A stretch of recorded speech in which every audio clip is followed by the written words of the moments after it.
Donald Trump has just demolished the White House East Wing, and it's causing quite a storm. I'm seriously, and I'm gonna cry. Just gutted. It's to install a new ballroom. Probably the finest ballroom ever built. But is this Trump governing without limits? Seeing a single person unilaterally destroy parts of our shared history, it's shocking. My liberal friends said they're very concerned about our history. Really, these are the same people who tore down every statue they could get their hands on. You know, it's so funny saying how Trump's destroying everything. JFK had a swimming pool. He warned of American carnage. But few thought Donald Trump would inflict it on one of the most beloved buildings in the nation. This week, the East Wing of the White House is being demolished with no planning permission, no preservation, and Trump's critics say, no respect. Well, it's hard to describe as an American seeing a single person unilaterally destroy parts of our shared history. It's shocking, disappointing, even for this administration, which has the capacity to do that. I think it'll be one of the great ballrooms anywhere in the world. Last night, the president again boasted about what will replace it. This is going to be probably the finest ballroom ever built, and we're doing it no cost to the country. It's being the money's being put in by me and donors, very great patriots, actually. The new ballroom will be lavish and dwarf the current East Wing. President Trump previously promised the new addition would leave the White House intact. Won't interfere with the current building. It'll be near it, but not touching it, and pays total respect to the existing building, which I'm the biggest fan of. It's my favorite. The East Wing was started in 1902 and expanded in the 1940s. It houses offices for the First Lady. Initially, Trump said he was just demolishing this section, but now he's confirmed the whole lot is coming down. What do you think about what's going on? I'm seriously, and I'm gonna cry. Just gutted.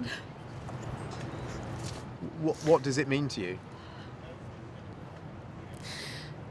We've seen here in DC incursions into our democracy, and this one is just so in your face. And you know, it's so funny they're saying how Trump's destroying everything. Go back through history, all the different presidents. Truman gutted the place. Roosevelt made the West Wing. Nixon had his bowling alley. JFK had a swimming pool. So, you know, he's adding his touch. It's a desecration, really, I think. I don't know that anybody particularly wants a big ballroom. And even for those people who did want it, the promise was that the White House wasn't going to be touched. And here we are. Like I say, past president has done it, yes, like I say, but now when so much going on, a ballroom is the last thing that people need.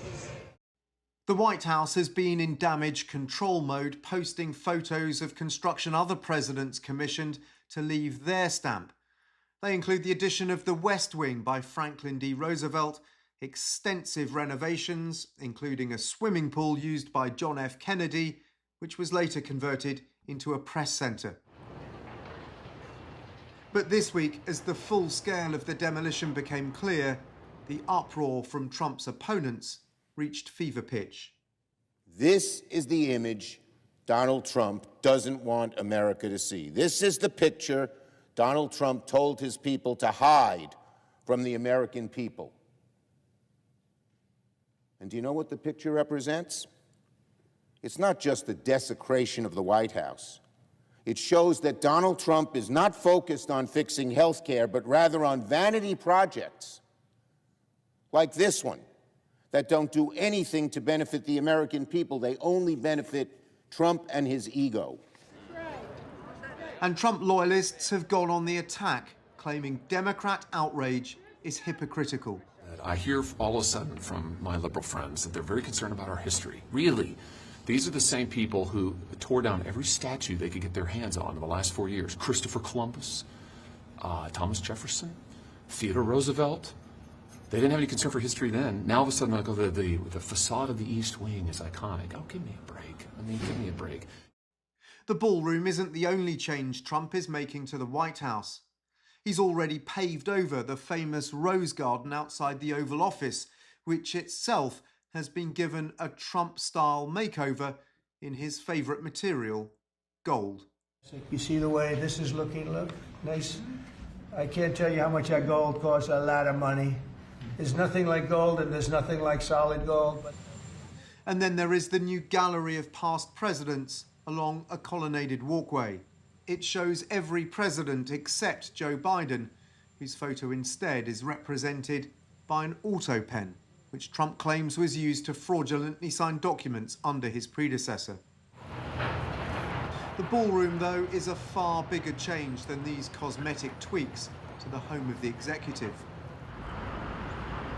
It will dwarf the current White House, along with a new so-called Arc de Trump being planned on the other side of the Potomac River.